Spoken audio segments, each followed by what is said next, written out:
DJs, what's going on, guys? What's up? What's up? Good morning. Everybody feeling bearish or what? What's going on? Let's go have a look at the charts, see what's happening here. All right, so check it out, guys. We wicked down almost exactly to the 200-day SMA at 2 cents 370 once again. Will we close this daily candle green? That's going to be the question on everybody's mind, right? We wicked down yesterday, touched it almost exactly, and then wicked all the way back up. Will we do the same thing today? This level is acting as a significant level of resistance. We got to break through that, get a daily candle close, retest it before we take off. That's what I want to see. And in the meantime, guys, we just DCA. We got our golden cross that just took place, as you can see here. If you can see that, check that out. Golden cross, baby, just happened. It's funny that I am the only one talking about the golden cross on the daily time frame right now. I'm the only one. I haven't seen anyone else even notice it, right? But it's happened, and we're working our way up towards another golden cross with the 30-day passing over the 200-day SMA would be next, probably within the next month. So we will be watching these things. All right, let's go have a look at the Bitcoin chart. Isn't this amazing? Fascinating how symmetrical, look at this. Perfect retest inside this golden pocket that I've had laid out for weeks now, right? Perfect retest inside of it. I told you guys, and you know what? You don't believe me? You don't believe me? Here, okay? I'm going to show you. Check it out. This was yesterday. Dollar range. We bounced off here 1, 2, 3, 4, 5 times now. We've wicked down a couple times, almost came back down into this golden pocket. We may still do that. We may still come back down into this area, reload, and then make another. Right? I know.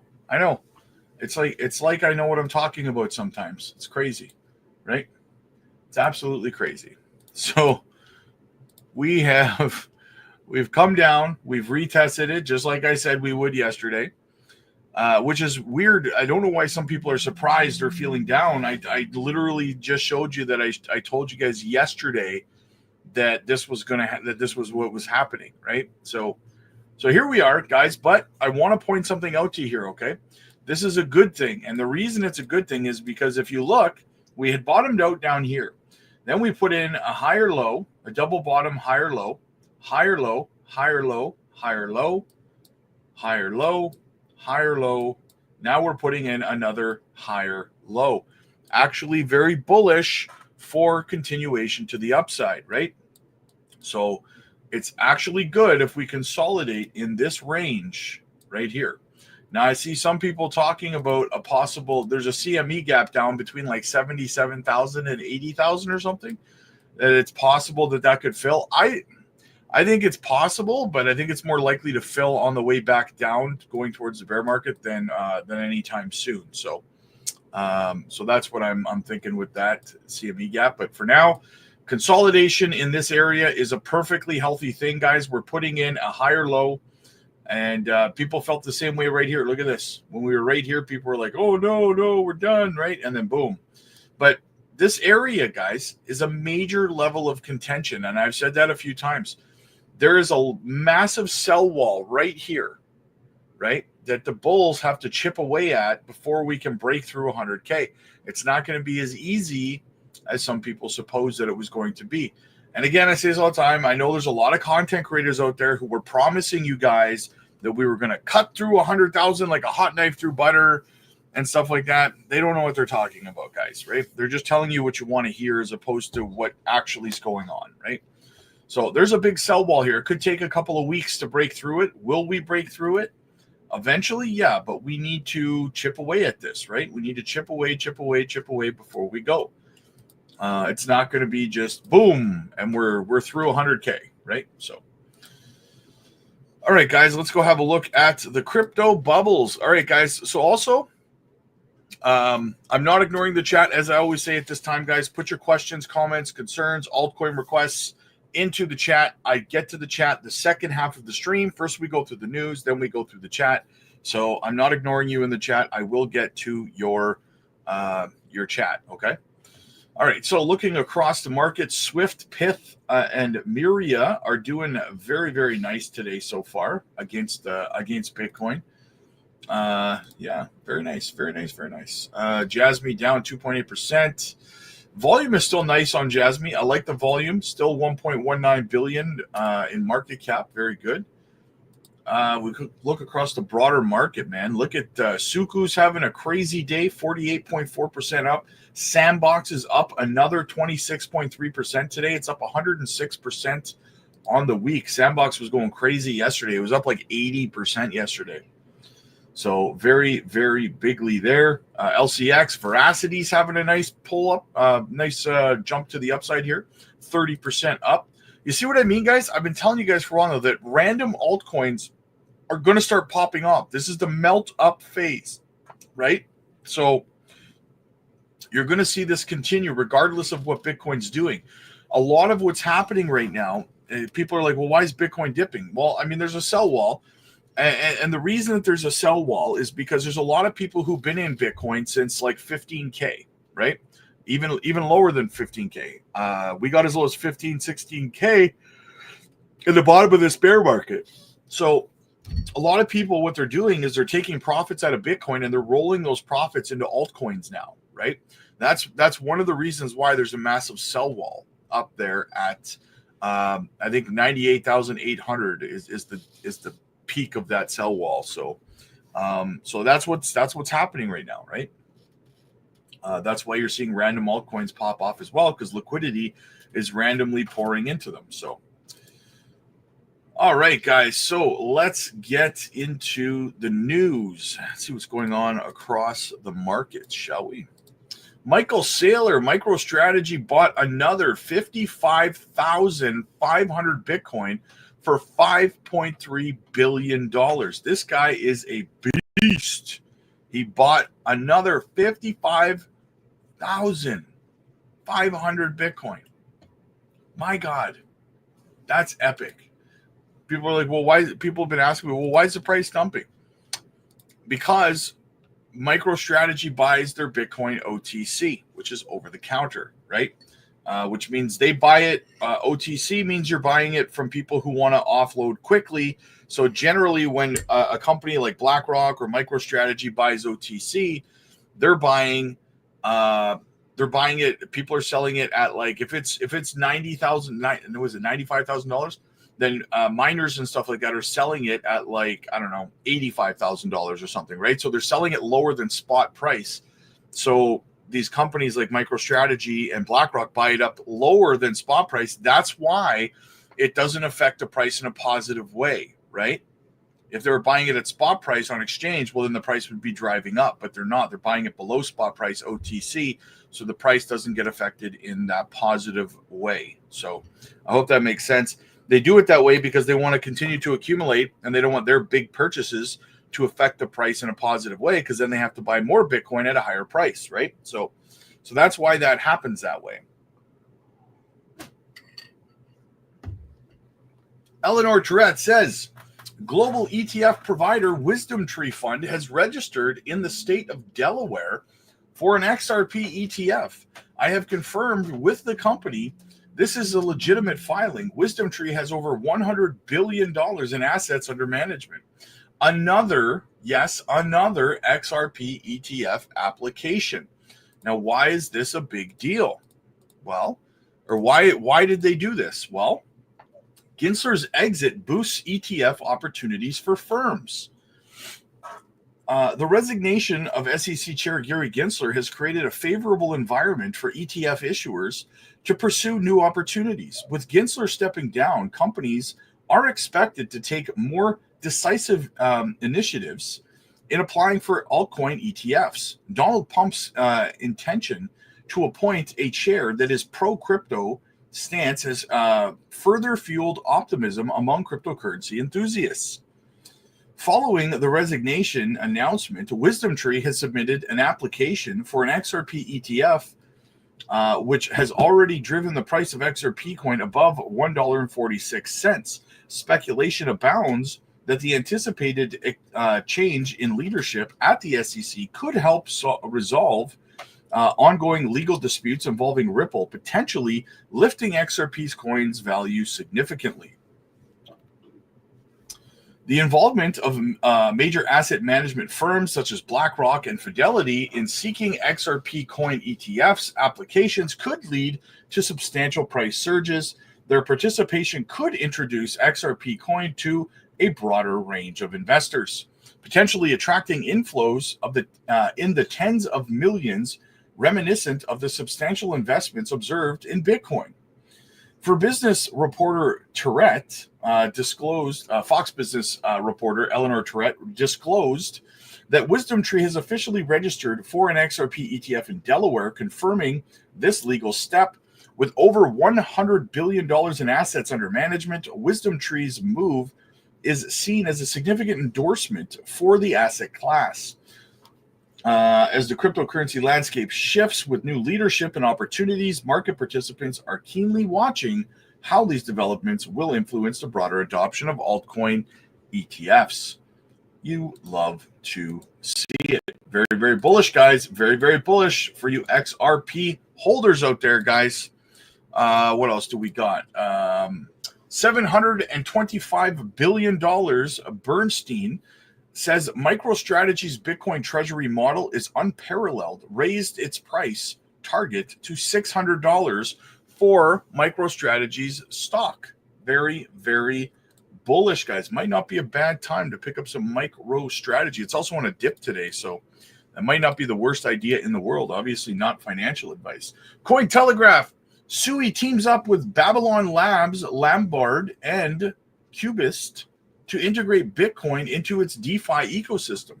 This is another massive announcement, another massive partnership within 2 days out of Sui. Very, very bullish there as well, guys. Big things happening in the altcoin sector. Bloomberg analyst James Seifert predicts the SEC's deadline for reviewing the spot Solana ETF application will be around August of 2025. So August next year, they'll have to either shit or get off the pot, right? Approve it or deny it. Oh, look at this, guys. Coming from Canada myself. Fun fact, Bitcoin is up 450% since Justin Trudeau said anyone who bought Bitcoin would have lost more than half their life savings. Oh, this is my fearless leader, guys. This is my fearless leader. So beyond having a plan to make people mad and amplify and reflect back that anger, we haven't really seen a lot of concrete proposals from Mr. Poilievre. I mean, he did make one. That's not fair. You're right. He had one great opportunity for people to opt out of inflation. He recommended this last spring. You can opt out of inflation if you invest your money in Bitcoin. Yeah. No. He stayed up late, watched all sorts of YouTube videos, and came to that conclusion. He said that himself. Buy Bitcoin, opt out of inflation. Well, any Canadian who actually listened to, maybe that's why those guys with the flags are so mad at me. Any Canadian who listened to him would have lost more than half their life savings since last March. That's not responsible leadership.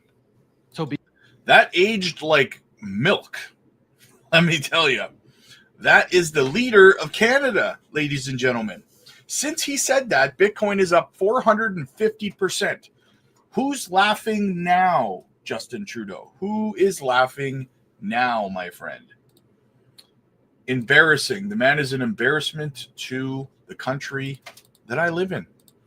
That's why I'm leaving. That's why I'm looking at getting an American citizenship, guys. Elated with Pump's pick for Treasury Secretary, says America's first Michael Falkender.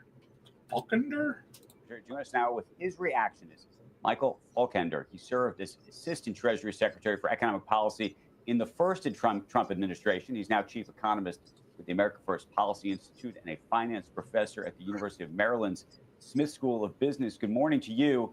I'm curious, just before we get into it, what your reaction was, especially given what's been described now in some reports as a knife fight over the last week between so many different names. Obviously, Howard Lutnick, who's now become the Commerce Secretary, but Mark Rowan flying in from China last week to meet with the president, Kevin Warsh, who's been on that short list before. What do you think of this pick? I'm elated with the pick. I think it was exactly the right person for President-elect Trump to have selected at this time. Scott's experience with markets, his guidance that he's offered to President-elect Trump during the last year on economic policy, I really think he is the right person to implement the president's agenda. When you consider the tax negotiations, the interactions with foreign nations over retaining our status as the world's reserve currency, and negotiating with China over the current trade relationship, I think all of those things, Scott's experience, serve him very well. In addition to that, of course, managing $36 trillion of debt, his experience in bond markets are going to serve him well as he looks to continue to refinance and extend that debt. Having been someone who's worked inside this administration, or at least the previous version of it, how is it going to work with Howard Lutnick on one end running Commerce, which is going to have a huge portfolio, especially as it relates to tariffs, I imagine, and Scott Bessent in the Treasury, if in fact they are at odds, at least on some issues, specifically, it sounds like even around tariffs? I mean, at the end of the day, it is the Commerce Department and the U.S. Trade Representative who lead the efforts on implementation of tariffs. But of course, Scott has demonstrated that he is fully supportive of the president's use of tariffs, both as a revenue generating device, but also as a negotiating piece. And so I think you're going to see Scott Bessent support the president when he decides to use tariffs as an opportunity for us to improve our trading relationship, not only with China, but with a number of trading partners around the world. At the end of the day, it's going to come in front of the president, and Scott is going to be fully on board with what the president chooses to implement. Michael, Scott has clearly been a brilliant investor. He has not managed nearly as large a team, though, over the many years that he's been in the business. And I'm curious, in terms of the people he surrounds himself with, the deputies and the like, what kind of person you would want, given that he is going to oversee, I think, something like 300,000 people? Yeah, there's about 100,000 people at Treasury, most of them over in the IRS. But Scott has been in large organizations, and I have every faith that he is going to surround himself, and that the president-elect's office and the transition team is going to help him identify people who are going to complement his skill sets. The Treasury Secretary is a very important person on an external basis, negotiating with not only markets here in the United States, but with foreign finance ministers. And he's going to surround himself with a highly competent management team who has experience managing the Treasury Department. There are a number of people who served in the previous Trump administration who have experience working with the Treasury team, who understand how that building operates, and are going to be in a position to advise him on how to harness the talent at the Treasury Department, both among the political staff and the career staff, to achieve the president-elect's mission. Piggybacking off Data science can help address. what was that? Piggybacking off of that, the United States geopolitical masterstroke. The American Senator Cynthia Lummis could lay the first stone of a renovation of the international monetary system. As it stands, her bipartisan bill, Bitcoin Act, proposes to buy 1 million Bitcoin, or 5% of the total supply. The accumulation is expected to occur over 5 years, with the aim of holding them for over 20 years. Instead of financing this reserve with debt, Cynthia Lummis suggests selling gold reserves and drawing on the profits made by the Fed. The Fed indeed collects interest on several $1 trillion worth of Treasury bonds purchased through the famous quantitative easing. This strategy should be viewed in parallel to the rapid decline of the dollar's share in the global currency reserve. In light of the global mistrust of the dollar, it is enlightening to take a brief historical detour to grasp the significance of creating an American Bitcoin reserve. It was at Bretton Woods that the British pound was officially dethroned by the dollar. More than a year before the end of World War II, the United States imposed a greenback as the pivot currency against which all other currencies would float. Gold was established as a safeguard to ensure that the international trade was conducted on an equal footing. In other words, Washington had to convert the dollars into gold on demand, which prevented it from abusing the printing press to finance imports. However, this system harbored the seed of its own destruction. The pitfall was articulated as early as 1960 by Joseph Triflin. Triflin's dilemma explains that countries whose currency is an international reserve currency must necessarily run a trade deficit to allow other countries to hold it in reserve. This mathematical imperative means that the permanent trade deficit is the necessary condition for supplying the world with its currency. The United States had to provide an international currency while promising to convert it into gold. But with the growth of the international trade, it soon became impossible to keep this promise while maintaining a fixed parity of $35 per ounce of gold. So much so that after just 2 small decades, there were already 7 times more gold in circulation around the world than there were gold at Fort Knox. This was particularly due to the costly Vietnam War and the U.S. oil crisis, which led them to import a lot of oil from the Middle East. The Bretton Woods Agreement collapsed when France and other European countries demanded the conversion of their dollars into gold. President Richard Nixon ultimately ended the gold standard in 1971. This was followed by the advent of the so-called petrodollar system. What appeared to be a serious economic weakness, the oil crisis of 1971, turned out to be a windfall rarely seen in history. The master geopolitical stroke was to force OPEC nations to sell their oil exclusively for dollars. Oil, being the lifeblood of any industrialized economy, the entire world was compelled to remain loyal to the dollar. As a result, the United States could allow its trade deficit to rise without the dollar depreciating. The United States is the only nation with this privilege. The explanation lies in the fact that the dollars accumulated by exporting nations are not converted into their national currencies, but are invested in U.S. debt to earn interest, such as the exorbitant privilege to display a chronically trade deficit balance while easily accumulating debt at low costs. The flip side of this is that the U.S. public debt now represents 37% of global public debt. The U.S. government owes $7 trillion to the rest of the world. Securing Bitcoin before almost everyone else would help to reduce the bill. This is the objective displayed by Senator Lummis. Many nations fear that the United States will not repay, and the freezing of Russian reserves, 300 billion euros and dollars, has not helped matters. De-dollarization is now a stated goal of the BRICS, recently joined by 3 major oil exports: Iran, United Arab Emirates, and the Saudi Arabia. The balance of power is no longer the same as it was in 1970. China has become the world's largest economy in purchasing power parity. The BRICS plus make up 46% of the global population and account for 35% of the global GDP. Among other metrics, the club is responsible for about 25% of global exports.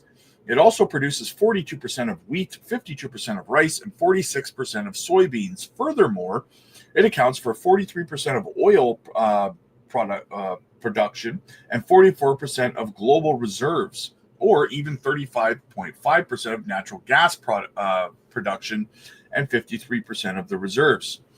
An evolution of the international monetary system is inevitable in the coming years. Washington is aware of this, and geopolitical tensions are a direct consequence of this fear. It is in this context that one must analyze the American ambition to create a Bitcoin reserve. Bitcoin has all the attributes of a perfect international reserve currency. The first reason is that it resolves Triffin's paradox by being stateless. The second is that it can circulate easily, a requirement that has always been lacking for gold. Thus, the windfalls that were the purchase of territories of Manhattan, Louisiana, California, Alaska, and United States is again getting ready to make the deal of the century. Big things coming, guys. I think it's a fantastic idea. All other countries are likely going to follow in their footsteps. Guys, listen, I took a poll over on YouTube, okay? And the question I asked right here was, do you think altcoin season started? I took that poll yesterday. 28% of people said yes, they think it's altcoin season right now. 28%. This tells me 28% of people are in big trouble. Big trouble, right? It is not even close to altcoin season right now, and I'm going to show you why, okay? It's not even close to altcoin season right now, but 28% of people think that it is altcoin season. What that means is that 28% of people are going to sell their crypto early, and they're going to miss out on massive profits, right? Because I know there are some content creators out there telling people that it's altcoin season. It's not, right? See this here? This is where we are. This is Bitcoin dominance at 58.87. What does this look like to you guys?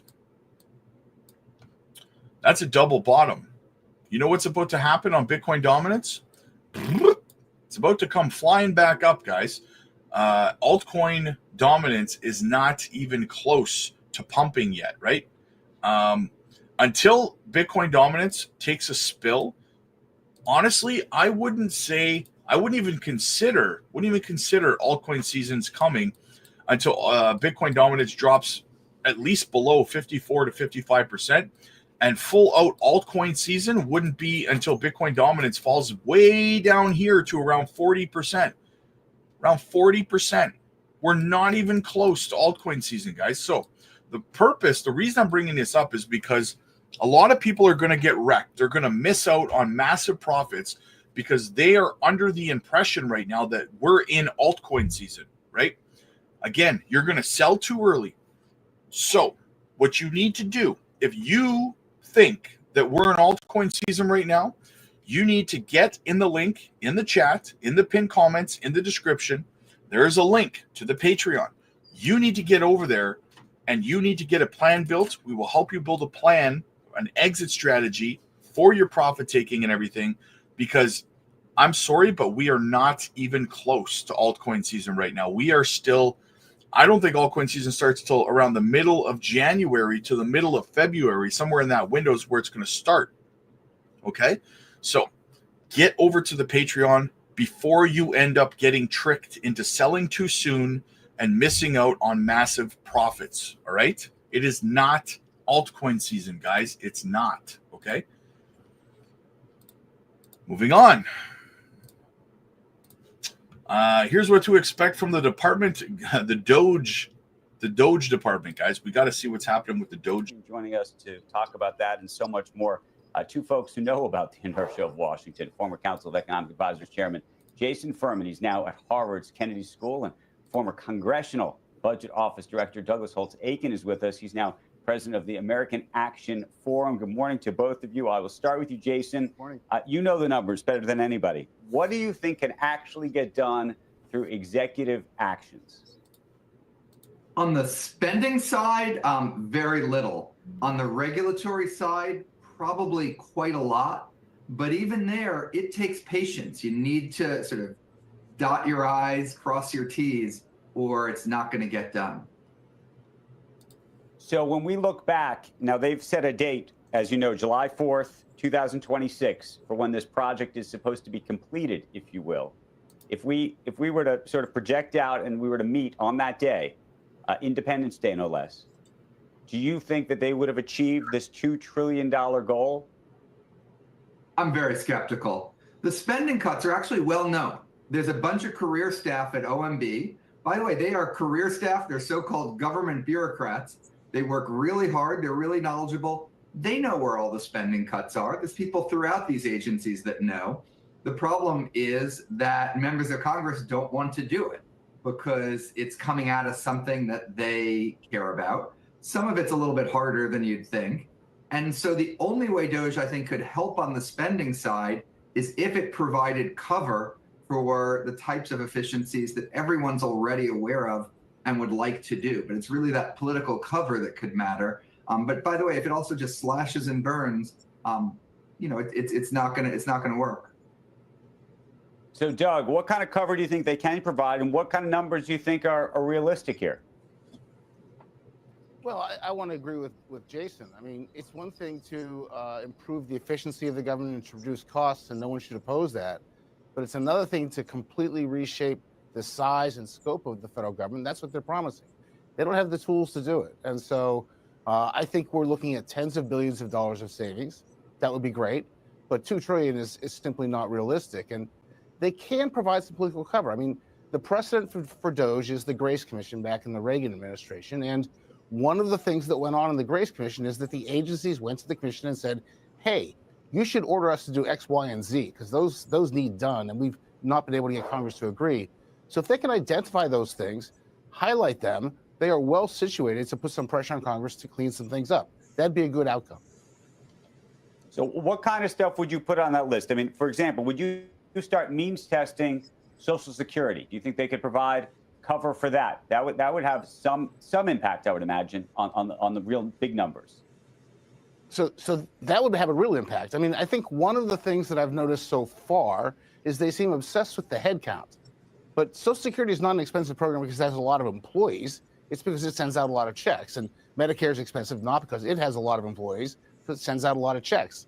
If they, in fact, identify ways to improve the checks, the actual spending programs, and get the president to back them, because it's not going to happen without that, and they get Congress to go along, that would be an enormous accomplishment.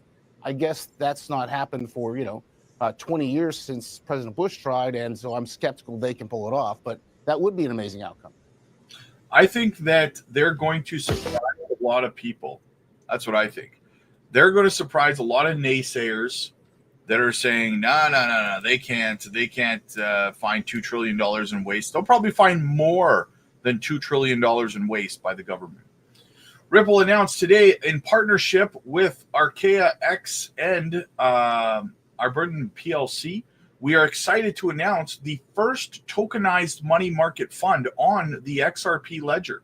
With $16 trillion in tokenized assets projected by 2030, this milestone unlocks cost savings and settlement efficiencies by deploying capital markets infrastructure on the XRP ledger. Now, we got a little video to go along with that from courtesy of All In Crypto.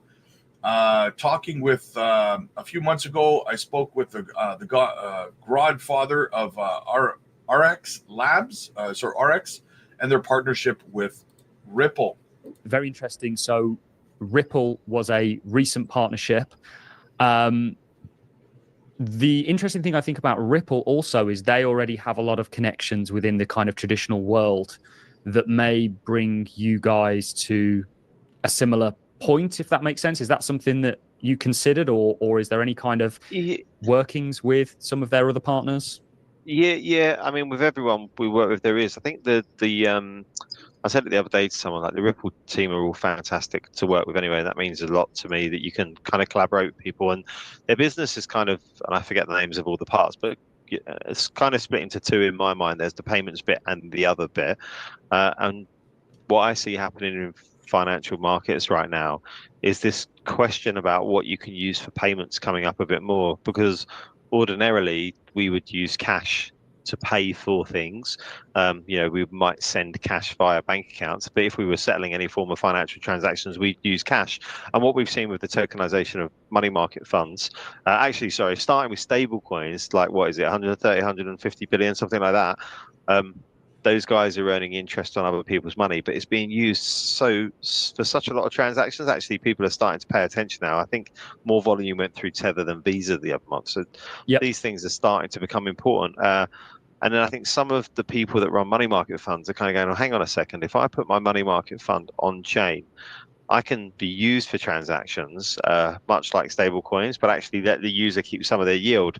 And I get quite interested around that point. This idea that why would you have cash? Why would you take bank risk and have something which is usually lower yielding and not even paying you base rate for like, you know, a standard bank account? If I could be holding a money market fund and whoever would accept it as some form of payment. Now there's a lot of regulation that exists around whether this is possible or not. There's a lot of friction doing AML KYC on everyone that holds a security, but this idea that it could be used for payment. So one of the attractions of Ripple is, you know, they've kind of majored on payments for a long time. So just seeing if there's a way that we can integrate payments on XRPO into their payment network is pretty interesting for me. Big things going on for the XRP ledger, guys. XRP Army, turns out we're right about everything. 2024 performance of listed Japanese companies. Check this out, guys. Metaplanet, Japan's hottest stock, is a 25-year-old company that adopted the corporate Bitcoin standard, is up 1,361% this year. This company, Metaplanet, I talk about them often, guys. They adopted the MicroStrategy strategy of putting Bitcoin on their balance sheets, and as a result, just like MicroStrategy, their stock has outperformed every other company in their country, guys. Absolutely phenomenal. This is why I keep saying the Bitcoin reserves are going to dry up. You think that companies are not seeing this right now? Do you think for 1 second that the shareholders of Microsoft who are voting in like 2 weeks whether they want Microsoft to put Bitcoin on their balance sheets, you think they're not seeing this right now and saying, yes, do it, right? They're going to vote yes. Microsoft is going to start putting Bitcoin on the balance sheets. It's going to be announced in December. Another massive catalyst, you guys. Absolutely huge. And to go even further into the bullishness, Hong Kong's largest digital bank, ZA Bank, launches Bitcoin trading because it was ruled the other day when we covered it that crypto are deemed property in China. So big things happening out east as well, guys, right?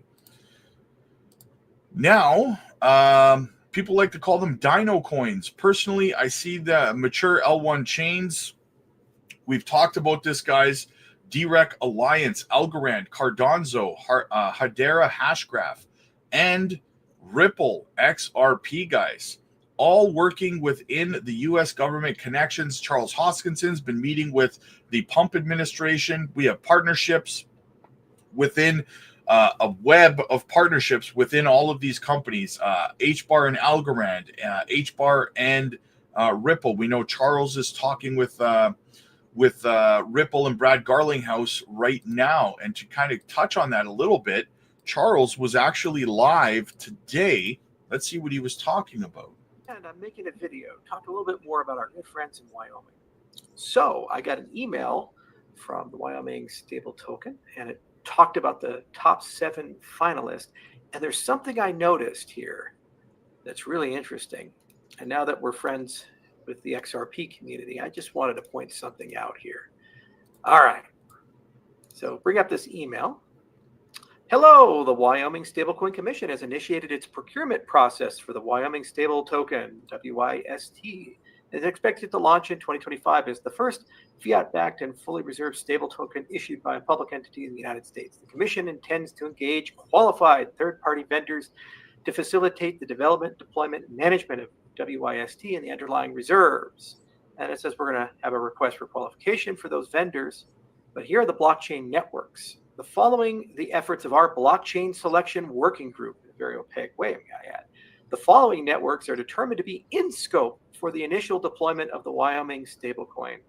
Solana, Avalanche, okay. Sui, Stellar, and Ethereum. inclusive of the layer 2 networks like Polygon, Arbitrum, Base, and Optimism. So let me get this straight.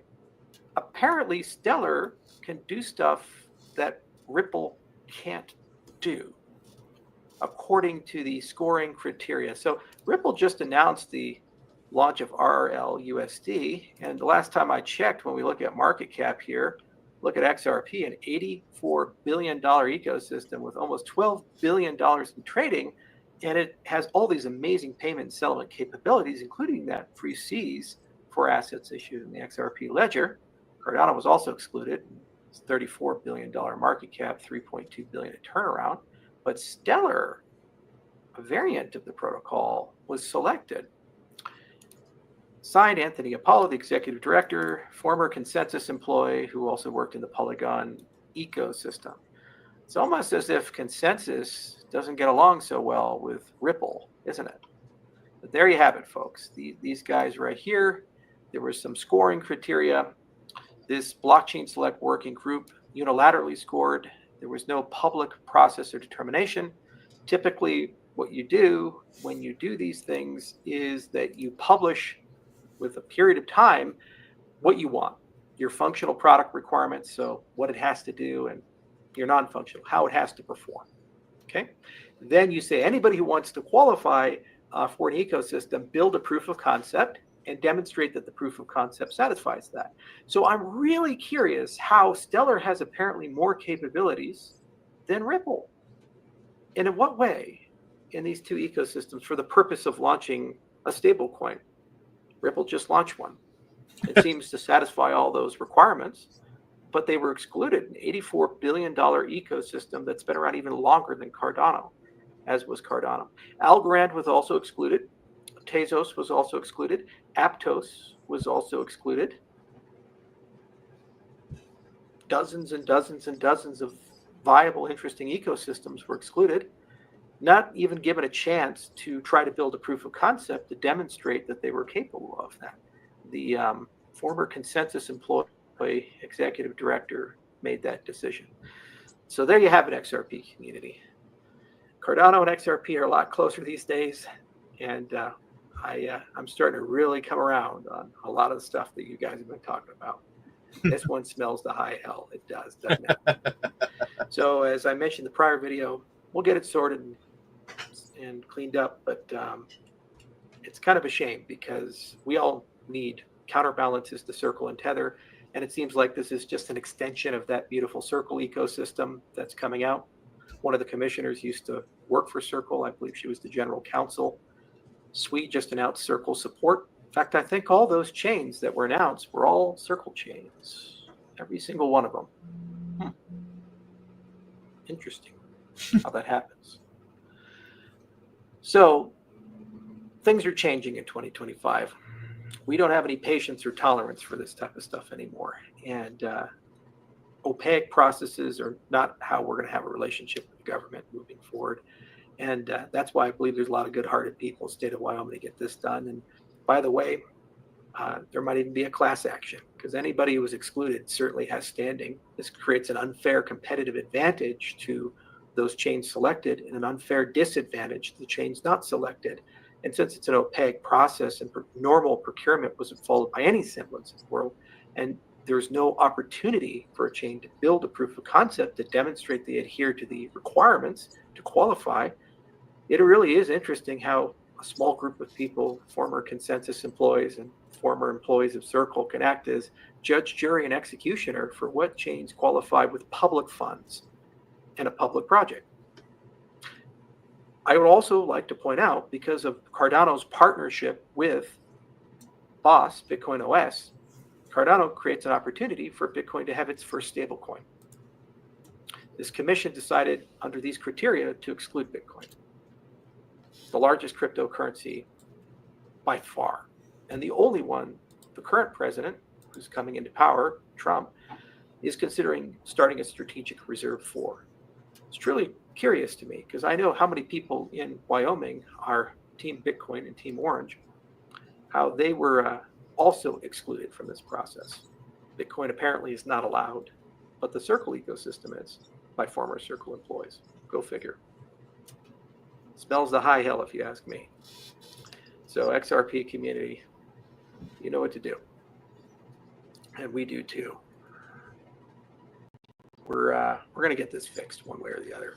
And it's not okay to use public funds to create an unfair competitive advantage for certain companies and certain ecosystems, and to whitewash it as if it was an open process. For a year and a half, the lawmakers and the committee was directly aligned with this idea of, we'll publish the standards, and as long as you can adhere to them and demonstrate that you can do that, you qualify. And then suddenly, within a period of a month, they went from, that's what we're going to do, to, we're going to score you ourselves, and we'll just publish who qualifies. And I can't for the life of me understand how Stellar qualifies, but not Ripple, given the unique history. That would be like Litecoin qualifying, but not Bitcoin. Does that make any sense to you? Yeah. And because we don't qualify, we can't even bid to build.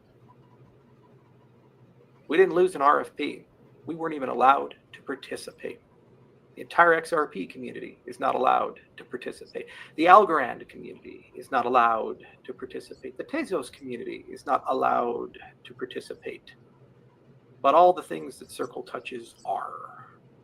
So saith the former Consensus employee and now executive director, who's decided to take this upon himself to decide for all of us with the taxpayer dollars of the state of Wyoming. Charles Hoskinson standing up for the XRP army, guys. Cardonzo and XRP Ripple stand together. Charles having a connection to the current administration coming in. I would not be surprised to see an investigation into this. You have a former Circle employee making the decision about public funds going into supporting blockchains, and he selected only Circle connected blockchains, right? Corruption. So let's get this straightened out. Charles is determined to get it straightened out, guys. XRP Army needs to stand behind him on this. Cardonzo Army needs to stand behind him on this. Just in, guys, Wales bought $86 million worth of Bitcoin. We are so back, baby. We are so back. What else do we got out there? Tony Edwards, guys, will XRP, Solana, and HBAR ETFs be approved under the new pro administration?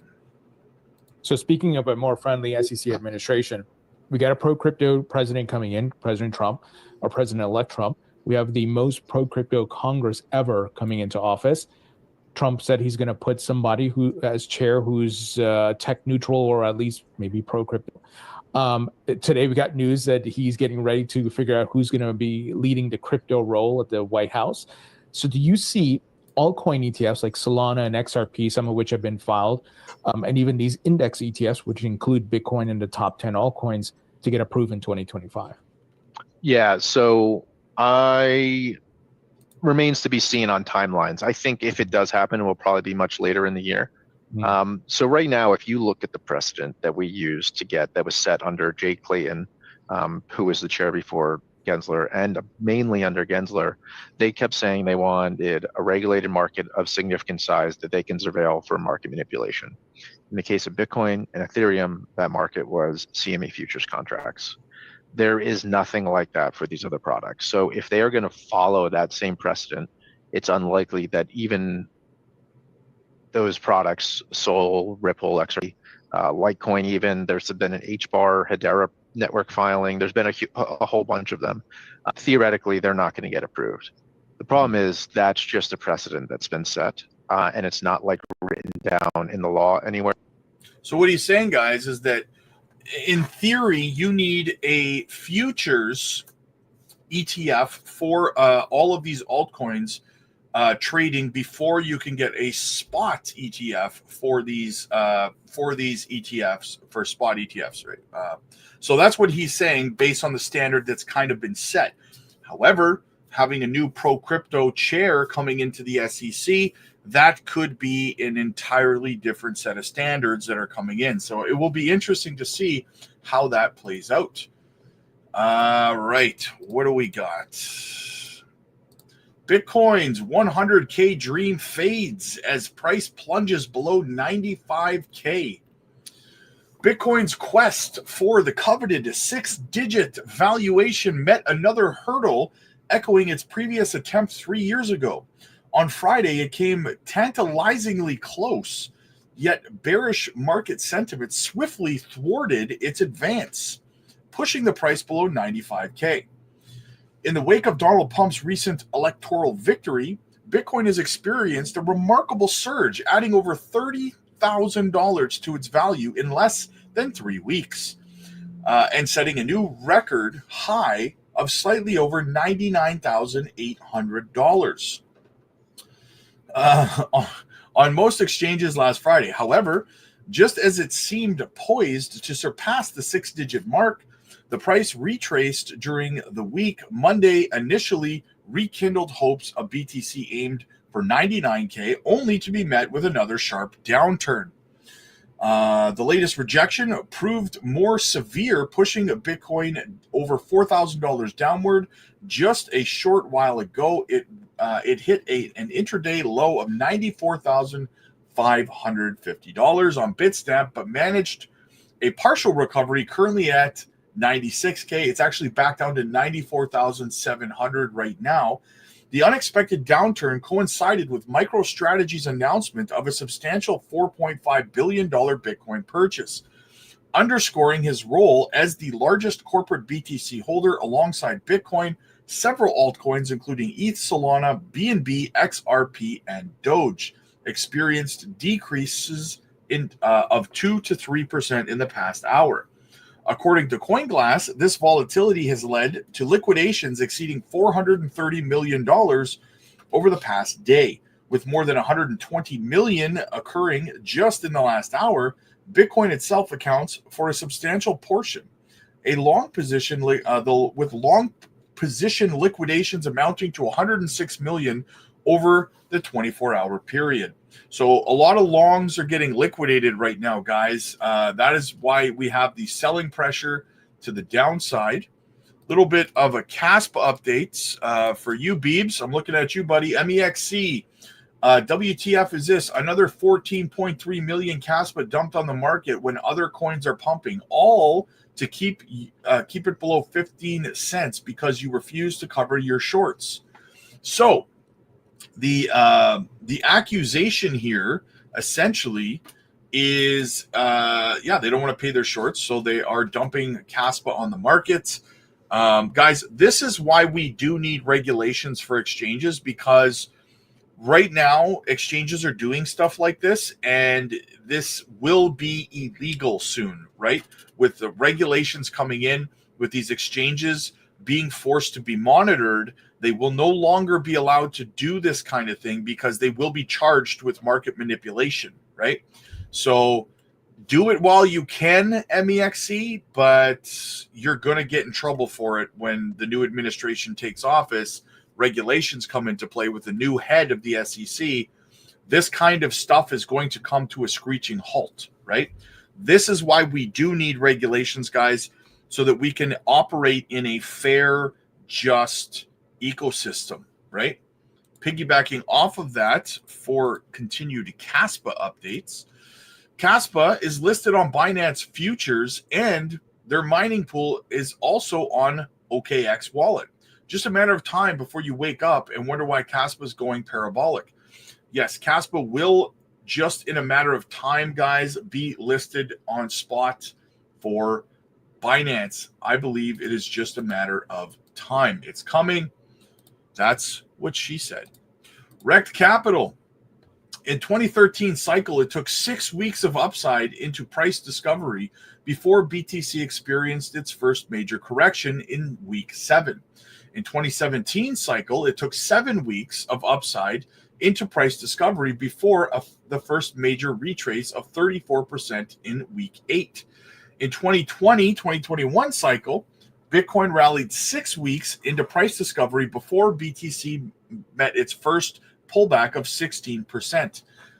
It's week 4 right now. So, a little bit of perspective from Rect Capital. I believe I have. Guess not. Thought I had a little bit more from him, but I guess not. All right. What else do we got, guys? Blockchain Association, crypto is doing. So crypto is going to be a big part of the economy in the future. If we don't get the rules right now, we're going to miss out in the United States. But this is still the early days. This is going to be the foundation of financial services, of our internet, of so many things going forward, that we really want to get the regulatory framework right now for when this is a 10, 20, $30 trillion asset class. And so I think that it's really important that we get the rules right so that consumers feel protected, so that institutions feel comfort to come in, but also so that the developers, the builders of the underlying blockchains and the applications on top of the blockchains, they understand the rules of the road so they can do it right here in the US. I think this is going to be a big part of our economy in the future. And if we don't get the rules right now, we're going to miss out on that here in the United States. 100%. 100%. All right, what else do we got? We got some token unlocks that are taking place, guys. There's a lot of token unlocks happening in the next 7 days. SUI, Optimism, Immutable X, Zeta Chain, Cardano. What else is popular here? AGIX, FET, Solana, WorldCoin, TIA, DOGE, Tau, AVAX, SEI, NEAR, they already said SUI, DOT, File, and Arkham all have token unlocks coming up, guys. That doesn't necessarily mean the prices are going to plummet or take a hit, but there are some token unlocks coming. You can take advantage of. If you're looking for entry points, you may be provided some. Just in, Bitcoin is the only asset that becomes less risky, says Pompliano. Bitcoin, as you probably are aware, came within just a few $100s of the $100,000 mark at the end of last week. Joining us now to talk about what's next for Bitcoin, other crypto, Anthony Pompliano, founder and CEO of Professional Capital Management. You're a viewer. You saw both Michael Saylor and the other individual. I have to look up his name to find it again. But I thought it was really interesting that the usage case for Bitcoin in a portfolio, it can augment certain conservative strategies. And I'm wondering, are we going to see more of that? And is it for fiduciaries and for pension managers and people that, he was talking about narrowing the liability gap for state and municipal employees and their pension plans using Bitcoin to augment the return. Is that prudent in your view? Well, I think there's a couple of things going on. First of all, when you talk about corporations, historically, they've had two levers to pull in terms of improving their business. They can drive more revenue or they can cut expenses. What Michael Saylor really introduced is this idea of taking your balance sheet and creating a third lever that you can pull. It's not really that new. Real estate has been doing this for a long time where they use that to secure loans and do other things. It's just that we haven't thought of software companies or others being able to do the same thing. And so now you have an asset that obviously is growing very quickly. There's only 21 million of them, and it seems to be working out. Now, what I do think is interesting is because there's only 21 million of these, anyone who buys it, if there's increased demand, the price goes up. And so, we had a fund that was anchored by two public pension funds that we raised in 2018. We bought Bitcoin around $5,500 for those public pension funds. They're up really big on it. And so I do think that anytime you buy an asset, whether it's Bitcoin stocks, commodities, real estate, et cetera, and it goes up a lot, it will help close those funding gaps.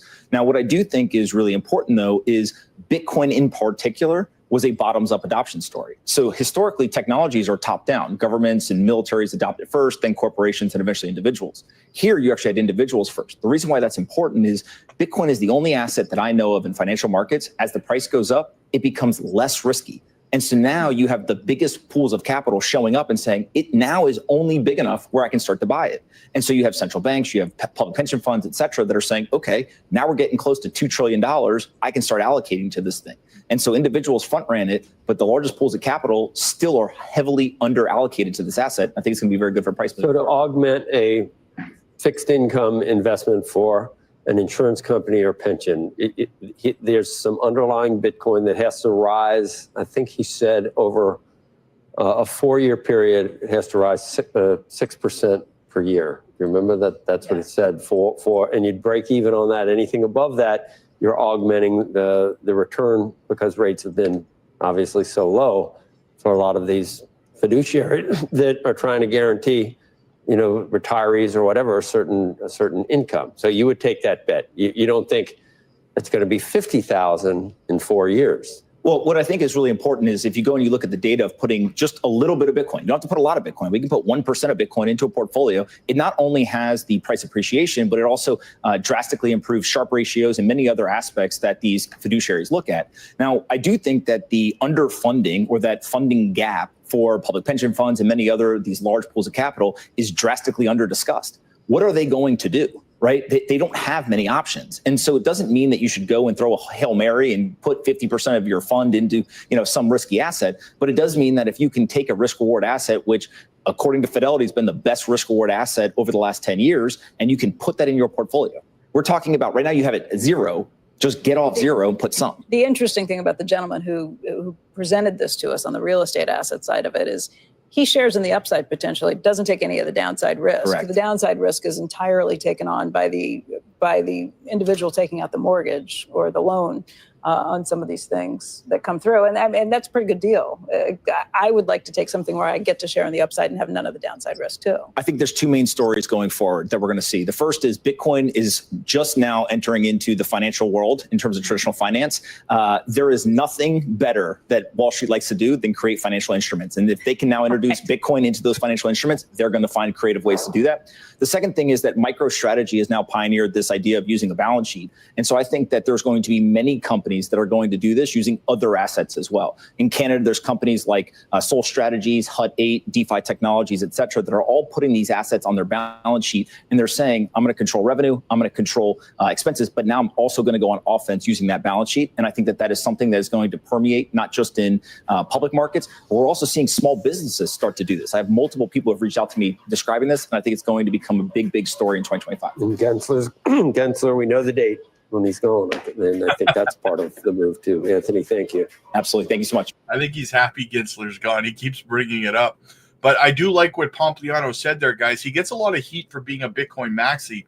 But, what he just kind of explained there is that there's already companies up here in Canada, and it's going to start to become more prevalent down in the States, that they're going to start putting more than just Bitcoin on their balance sheets. You're going to start to see some of these other assets that are getting ETF approvals and stuff like that, like your Ethereums, your Solanas, your XRPs, are also going to start being put on the balance sheets of these companies, right? Do not be surprised. You're already seeing it in Canada. You will start to see it in the US. As he implies here, now that Gensler's gone, the sky is truly the limit, you guys, as to what could happen, right? What do we got here from Lark? Says, can Bitcoin hit 100K before Thanksgiving? Me personally, I believe no. But as we see, the yellow line here is Thanksgiving 2017. Look how quick it went up in 2017, immediately after Thanksgiving. Boom. Then over here, it took about 2 weeks before 2020 before it started running up again. Thanksgiving 2023. Took about a week, and then it started running up again. And here we are now, guys. Thanksgiving's right here, a couple days away. Are we going to start going parabolic immediately after Thanksgiving, like we have in previous years? Will be interesting to see. All right. What else do we got? Also, guys, real quick, I see there's some altcoin requests in the chat. Guys, there's a little tab at the top of the chat. It says goals. If you want me to pull up your altcoins, do some TA on them, look at the charts, see what's going on with them. You participate in that, and I'll pull up your altcoin for you. BTC and Ethereum options worth $10.7 billion expire on Friday. The crypto market should brace for increased volatility as Bitcoin and Ethereum options contracts worth $9.4 billion and $1.3 billion, respectively, are set to expire on Friday, November 29th, 2024 at 8 o'clock UTC on the Deribit Exchange. According to Deribit data, 45% of Bitcoin's expiring options, 4.2 billion, are in the money, with 80% being call options. Most of these ITM options in the money are call contracts, meaning their strike prices are below Bitcoin's current trading price of $98,000. It's actually down at $94,900 now. that gives option holders a chance to lock in significant profits. On the flip side, 5.2 billion, 55% of the options are out of the money, with a 4.1 billion, 98% in the out of the money puts, contracts that would profit if prices drop. These OTMs puts are largely hedged against downside risk and are unlikely to have much impact. Meanwhile, market data suggests that the max pain price, the level where option sellers face the least payouts, is $78,000, far below Bitcoin's current price. As far as the expiry on Friday is concerned, you see most of the open interest concentrated in calls around 82,000 strike and 70,000 strike in puts. Max pain theory would suggest that we would move towards this range between 70,000 and 82,000, but this seems to be relatively unlikely, he said, historically. So it's what he's saying is it's possible we could see a drop down to between 70,000 and 82,000, but it is extremely unlikely. Historically, these monthly expiries have led to notable price swings. In October, for example, Bitcoin's price dropped 3% as $4 billion in options expired. However, with Bitcoin nearing a critical 100,000K mark, market makers might buy more BTC to hedge their positions, potentially fueling another rally. So Friday, guys, there will be likely some volatility. I would not recommend doing any leverage trading during turbulent times. Obviously, it's not financial advice. I cannot tell you what to do with your money, though I think that it is not the smartest thing in the world to put in leverage trading in such volatile days like that.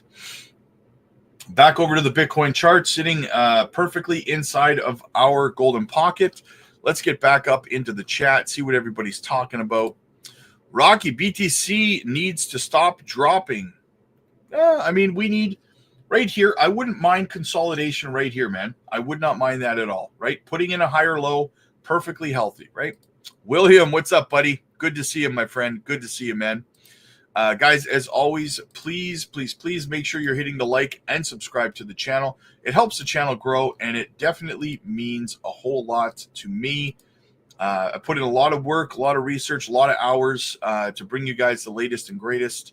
So do me a favor. Cost you nothing. Multi-Planet Pro in the house. What's up, man? Rocky, bad day for crypto. I don't know, man. I mean, I wouldn't say, what is it? What is Bitcoin down right now? A lot of altcoins are pumping actually right now, but Bitcoin's only down 1.5% on the day. 1.5%. I would not really say that that's a bad day for crypto.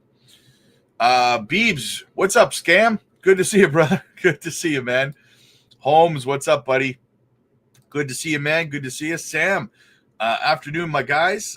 Pouring some concrete, then head home. Hope y'all have, well, be safe at work, my friend. Get that money, get that dry powder. David, what's up, man? Good to see you. Keep the faith. Yes, brother, absolutely. Dippy dip dip, don't trip. Bye bye bye if you want to fly. Funky's in the house. David's in the house. WF Capital, what's up, man? Good to see you. Look at Casey. Casey. Casey. What is Casey?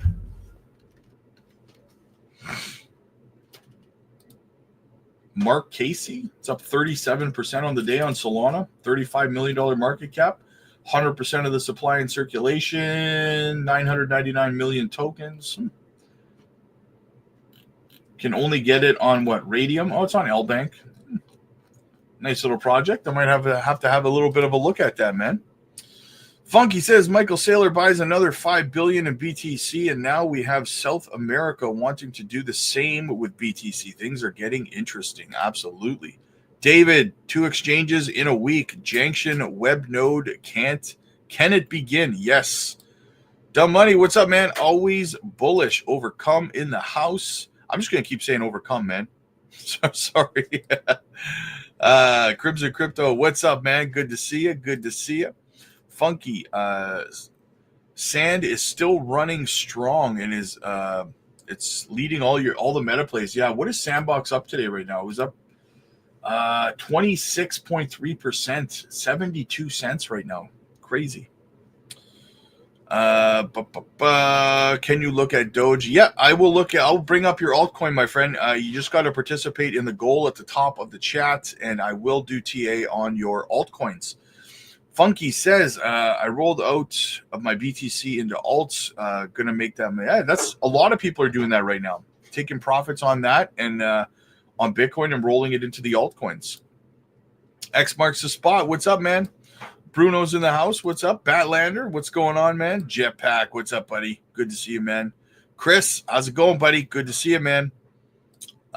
When should become American? No more A. No more A. I can't make any promises, Funky. Mate, can you please look at Filecoin? Yep, like I said, altcoin requests are at the top. There's a tab that says goals. And I will look at your altcoins. Choppy, all your TA spot on as usual. Cheers to the next pump. Thank you, Chappy. It's nice to be acknowledged once in a while. I appreciate you, man. Buy Bitcoin, XRP, Render, Aerodrome, Strawberry, AI, Nut, Meme Coin. Nice, nice, nice, nice. Alt season's finally here. Bitcoin's dumping and ETH is pumping. Accumulate your favorites. Kindle, I appreciate your enthusiasm. I love it, my friend, but it is most definitely and certainly not altcoin season right now, but it is coming. What we're seeing right now is called a melt-up phase, where altcoins get closer to their all-time highs in preparation for the parabolic run of altcoins, probably somewhere between the middle of January and the middle of February. Bitcoin dominance needs to take a massive tumble for it to be altcoin season. What's the talk on JASMY? Actually, Rishi, I just did a video this morning talking about how we're speculating with Little Bidman and myself going over it, how JASMY's technology may very well be being utilized via Cybertrust in the FBI's Academy databases. So very interesting stuff. Check out the video to learn more. Venom, JASMY's going to melt faces, 100%, man. Les, what's up, buddy? Good morning, my friend. Good to see you.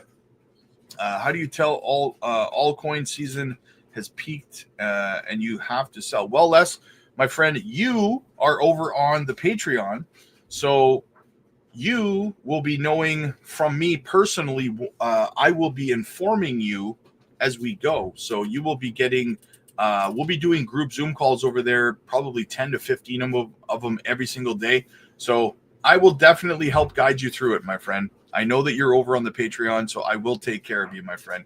Guys, if you need hand holding through altcoin season, if you need someone with experience to hold your hand through it and be able to help you know when you should be taking profit so you don't do it too soon or too early, get over to the Patreon and join our community, guys. You're missing out, I'm telling you. Kraken Pro starts trading JASMY today. Another exchange. Yes, tier 1, baby. Absolutely, man. Absolutely. Lil. Guys, Lily, that is my daughter. Good to see you, sweetheart. Good to see you. I love you. I miss you. I will fire you a text later. Lily's in the house. Good to see you, sweetie. Good to see you. JASMY Porqua, Kraken Pro. Yes, absolutely. Juicy JASMY. Acknowledge me, Father. Are you still watching, Lily? Let me know if you're still watching.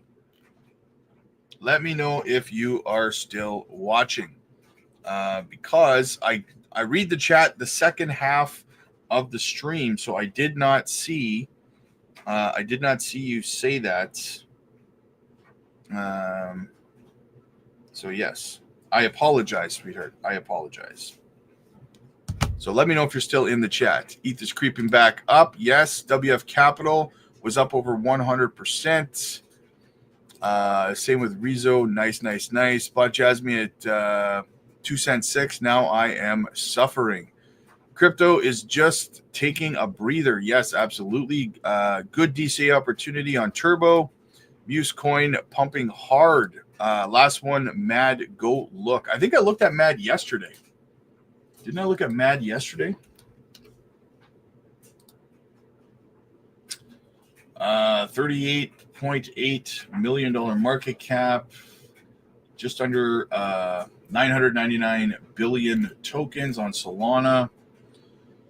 It's up 241% on the week. Holy smokes. Yeah, decent little play. Decent little play. Sorry for being not tech savvy. Can you give a lot of info on Patreon? Price and sorry to sorry text to speak. Hey, no problem, no problem. I think it's only like $17 or something like that, right? But over on the Patreon, there's a link. It's in the chat. It's in the pinned comments. It's in the description of the video. It's a link to the Patreon.